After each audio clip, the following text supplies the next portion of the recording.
There we Hey, go. how are you? Hey, I'm well. Can you hear me all right? I can hear you. How you doing today? I'm doing well. I didn't Good. know this was so easy. It is very easy. Yeah, I did it a couple of weeks ago, and I was freaking out, making sure it was going to work. But it's pretty simple. This is easier than Zoom. I'm impressed. Yeah, Yes, it is much easier to Zoom. I can save the videos and post it wherever I want to after that. So that's it terrific. it goes pretty good. Well, thanks for talking to me. I know you've got a lot going on. You guys had a lot going on last week. It's just the fall always flies by, and for whatever reason, I think that fall rush is like 4 weeks late this year, and it feels like it's Yeah, happening right now. Like yeah. everybody needs everything right now. So it's busy, but it's fun. Yeah. Yeah, I understand. We're kind of in the process of, I've just started a new ministry position and we're moving to a house and having a baby next month. So I understand. You're a crazy man. That's Tell right. me, We're trying to. tell me real quick about your new ministry position.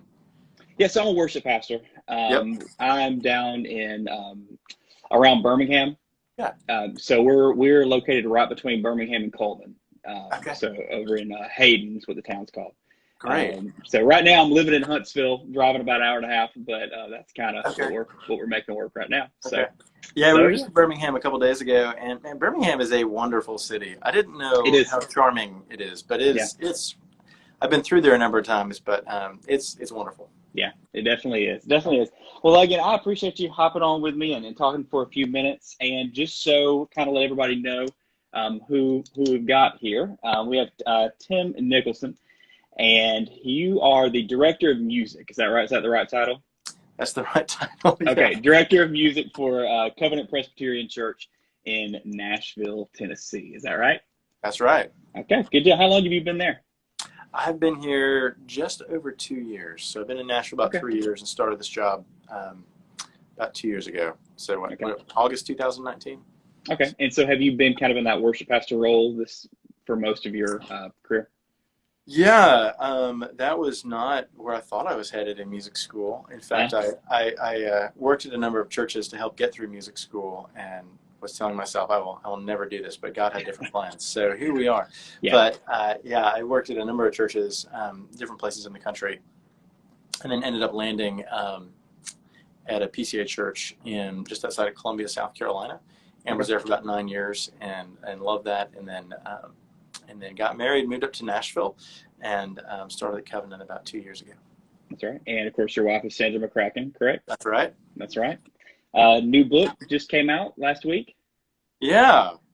Yeah, Um, yeah, leave some Amazon reviews for her. She's like checking the Amazon reviews every day and yeah. I'm sure. need some I'm more sure. reviews. So yeah. I'm sure we will be grabbing that up. Well, and also you are most recently an Iron Man. Is that correct? Well, it was a half an Ironman. I So got you. let's not. How many thousands of people are watching this right now? I'm just kidding. Um, Thousands? Let's well, maybe later. Maybe later. yeah, it was fun. I've been aiming to do that for a long time, so it was fun to finally get the chance to do it, and Yeah, it wasn't as hard as I thought it would be. That yeah, sounds really arrogant, and it's not meant to be. It was a great challenge, and it was a lot of fun. yeah. Well, Yeah. good deal. Well, I'm glad to have you and glad that you're willing to talk to me. So really kind of what I want to talk about, this is not a topic that I would typically go into, but it tends to be circulating around the hymn world right now, in the church music world, and that's the topic of liturgy. It's an important topic for every church, whether they realize it or not, I think. And I went on your church's website just a little while ago, underneath your worship portion, and you had liturgy described, or liturgical described, as rehearsing the narrative of the gospel within your worship service. So before we even kind of go into the detail of that, as someone who grew up traditional Southern Baptist and Yeah. still is in a Southern Baptist church, can you just kind of, in simplistic terms, just answer the question, what is liturgy? Because that is a word that I definitely did not hear until well out of seminary. so, so what would liturgy be? Yeah, I was talking to an ACNA friend yesterday, who's been in the ACNA for 31 years as a musician. I guess not in the. I don't think the ACNA is that old. I don't know. He's been an Anglican musician for a long time. It means something different. That's an Anglican Yeah, so denomination? it Okay. means something different to Mark, But the definition for liturgy most often, that I hear is just the work of the people. Because we don't use a prayer book in the tradition I'm in. Yeah. There's a great freedom in that. And then I think there's a little bit of a loss in that because we do, we move things around a lot in our liturgy. But like you said, the way we describe that in the context I'm in is rehearsing the narrative arc of the gospel each week. So creation, fall, redemption, restoration. And we rehearse that story, not just through the sermon and not just through the songs, but through the entire arc of the service all the way through. And so a friend of mine, who's a worship pastor in Colorado, likes to talk about how the liturgy, the order of worship, and the music need to do a dance. And so gratefully, I get to play in both sandboxes, and I get to be the director of music, but I get to craft a lot of the liturgy that we use each week as well, and work on having those things dance so that we're telling a story in a predictable way with familiar rhythms, but with a freshness and a newness each week. So I don't know that I answered your question just now. No, you did. I said a bunch of things. So. Yeah, no, whenever I think of liturgy, the first thing that pops up is not the first thing you said is you said work of the people. Is that right? So that is typically not kind of where my brain would go. I generally relate it directly to like an order of service. Would you say that would be in a nutshell kind of what a liturgy could be? Like say you're in more of a rural context. You're probably not going to be handed a piece of paper that says the liturgy for the week. You're probably going to be handed a bulletin with a list of songs on it, more called the order of worship. So would that be kind of where that falls into as far as liturgy goes? Yeah, and there's an order to the way we do things. There's I'm not going to say anything that Jamie Smith hasn't already said better. So if you're familiar with Jamie Smith, read his work. I think it's Jamie Smith talks about a liturgy at a football game, which I think is really helpful. There's actually that you show up at a football game. There's actually work to be done just as a fan, and you have to stand and you have to scream, and there's different parts of that. I'm not a football fan. I'm a baseball guy, so maybe we should talk about like a Red Sox game. But you go to a Red Sox game, and there's work that you're going to have to do. You're going to have to sing "Take Me Out to the Ball Game." At a Red Sox game at Fenway, you're also going to have to sing "Sweet Caroline" at some point too, right? There's all these things that are built into what it means to be a participant at that baseball game. And I think when we talk about liturgy, yes, it's an order of service, but I think thinking about the way we lead people into participation, not just through music, but also through prayers and creeds and scripture readings and responsorial things, sort of all of that together. And I would put music under that. I would say liturgy encompasses music. So liturgy is definitely more interactive, more cooperative than simply just an order of worship that you would have each week. Yeah, I think it depends on your context. Even if you're at a church that's not liturgical, there's going to be a liturgy there, and there's going to be some kind of narrative arc in the song set and the worship set. It's going to lead you somewhere, and as you participate in that, there is something liturgical happening in that. So all right. So what kind of elements would you say make up just the classical version of a liturgy? For example, like I do my best to make it as responsive and back and forth. And we would definitely not be considered liturgical. But we do have more responsive readings and that kind of thing where we're doing things together. So what elements, I know you kind of listed them earlier, but what kind of elements would you say make a liturgy for you on a weekly basis? Yeah, I think it varies depending on the church and the context you're in, and I think it can vary pretty widely. There's, we talk about trying to be dialogical, so we open our worship with a call to worship, where God's the one that calls us into worship, and then we respond.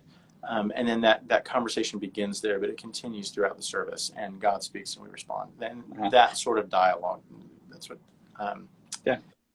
So that's helpful for us. So in that sense, when we talk about creation, fall, redemption, restoration, First, we see God in his glory. We see God for who he really is. And in the church context I'm in, we try to do that through scripture reading, through prayer, through singing.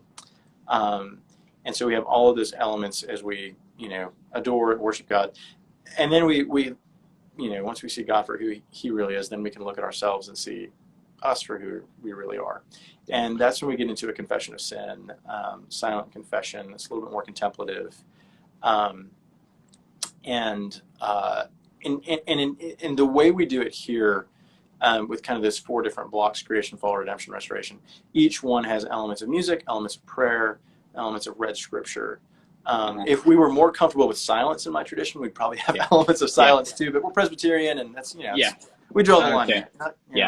But I understand. I tried it one time, and it was a very uncomfortable 30 seconds.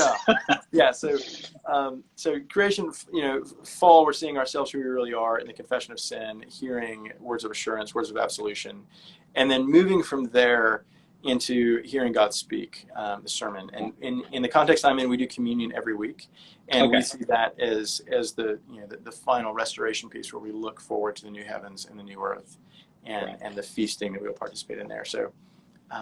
So that's a weekly. So you do weekly communion. That's right. Every week. Okay. Yeah. So where we are, it's we go quarterly. We do it 4 times a year, pretty much. And in the tradition that I was in before, it was monthly. And so and it is interesting whenever that becomes pretty much your weekly part of worship. It really draws you in to that. So we talked about our elements, and a lot of the times, like I know, for example, I think sometimes we can rely maybe on the songs that we pick to portray that message of where we are in the liturgy. So as opposed to just picking, hey, this song is going to be about sin, this song is going to be about the gospel. What are some ways that maybe you in your context communicate those elements of liturgy aside from just music alone? Yeah.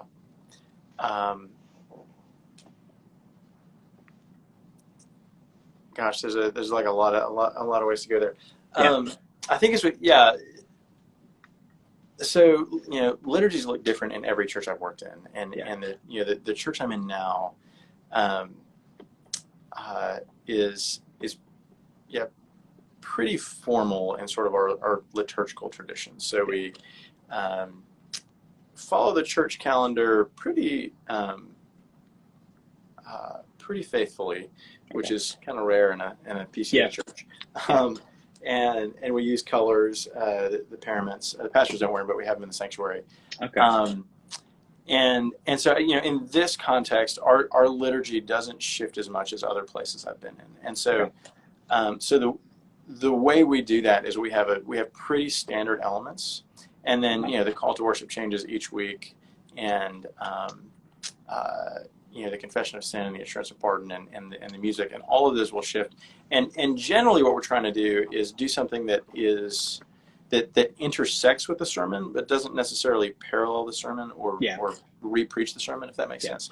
And so so kind of getting back to your question, the way we do that, it's different every week. And so right now we're in a sermon series in Leviticus, and that's a new challenge for me. So that's I imagine. There's not that many hymns from Leviticus. Now there's a lot that parallel the themes in Leviticus, but anyways. That's stuff. Yeah, and what I've kind of gone back and watched some services at your church, and one thing that I noticed is that looks different from mine in my context, is that you don't necessarily have a quote unquote worship leader up front every single week with a mic and a guitar or whatever it may be. Your context of worship is we're all here to do the same thing. We know what the liturgy is, and so let's do all this together with the accompaniment that we've been given. And I think for me personally, being from more of a background where it's you have a leader up front, it is refreshing to see that when everyone comes in knowing what's going to be done. And I would think that following a church calendar like that would probably help that. Would you think? Yeah, I don't know that we do a great job with the church calendar in my context. I mean, we follow it pretty faithfully, but again, because we don't follow a prayer book. Yeah, Yeah. in the tradition I'm in the PCA, the awesome part of it, sort of musically, liturgically, is we can kind of borrow from everybody's tradition. Our Reformed tradition, it's like, which Reformed tradition are you going to choose, right? There's so many.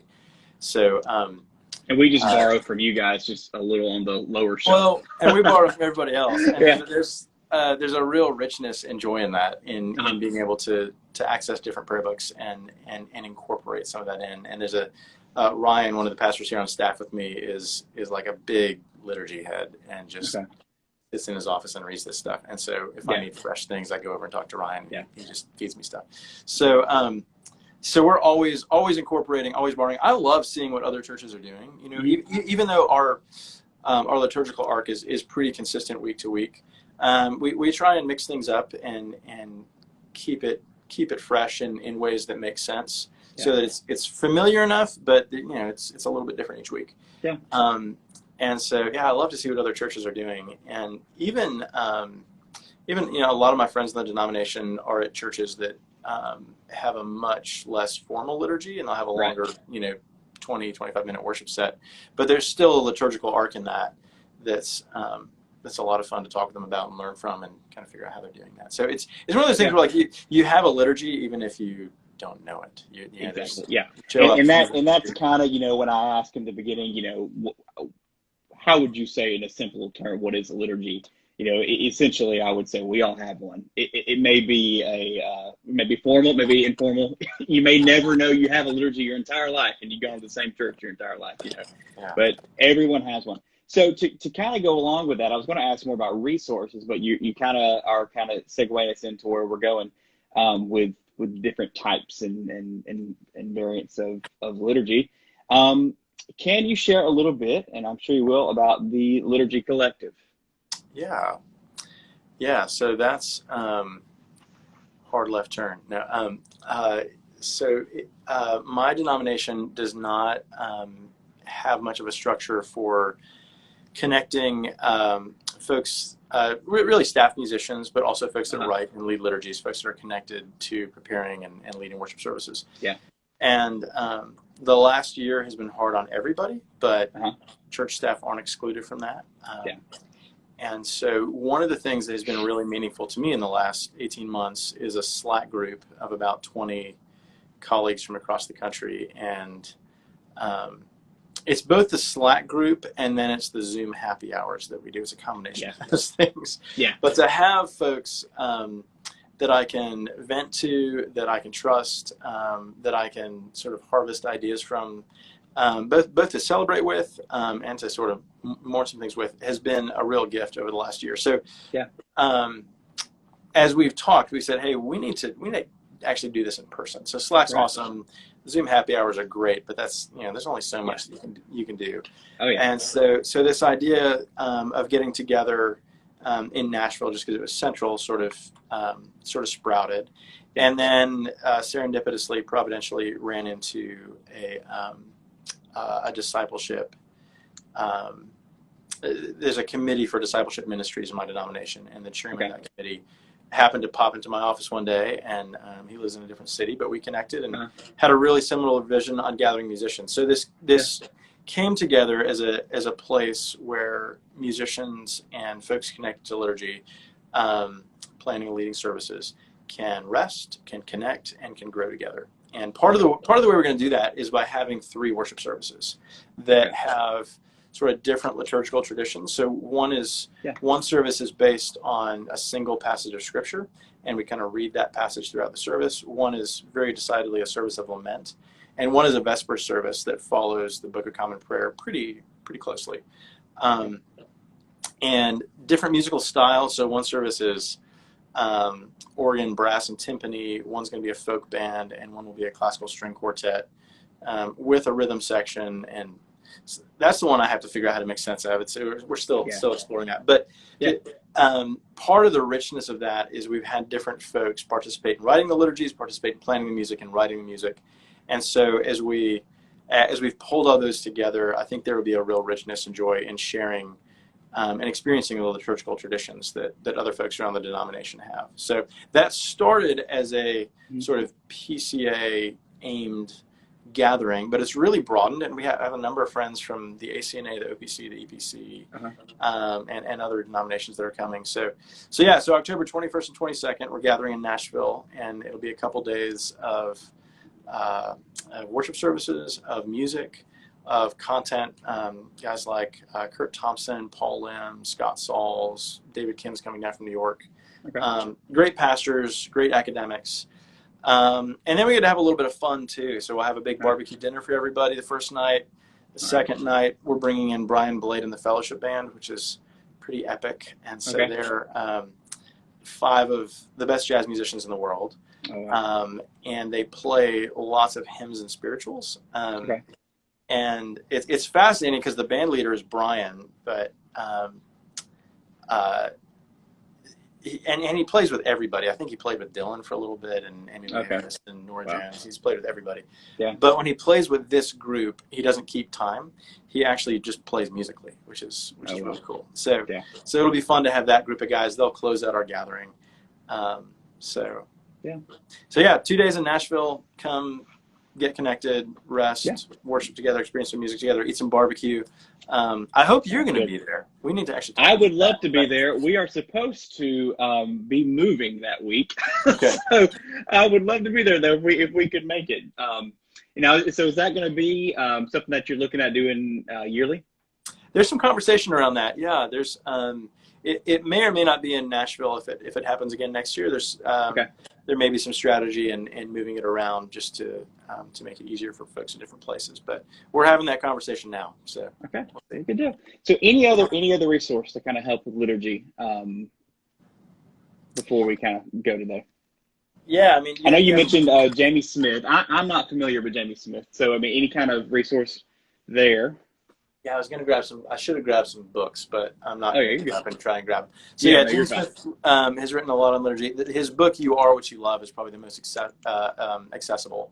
But "You Are What You Love" by Jamie Smith is a great one. As far as actual liturgical resources, I mean, I think digging into the Book of Common Prayer, the ACNA Book of Common Prayer that came out 2 years ago is great. The Australian prayer book is unique in the way they translate things. It's a little bit different. And then just I think digging into different denominational resources. There's one book called the Worship Source Book, which is also a fantastic resource. It's enormous, but in addition to having lots of liturgical resources, it has really great information at the beginning of each chapter, kind of explaining, hey, this is why we do this in the worship service. Here's what it's meant to accomplish. Here's what it looks like. Here's some different ways to approach that. So the Worship Source Book is probably, I should have said that first. That's a great place to dig into that. Well, cool, man. I appreciate you talking to us. I don't want to keep you too long.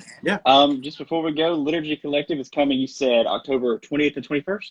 October 21st and 22nd. 21st, 22nd. Okay. In Nashville. And that's going to be in Nashville. That's going to be at Covenant Presbyterian, correct? We're going to host it here at Covenant just to make it simple. We're in the middle of the city, and so it's easy to host it here.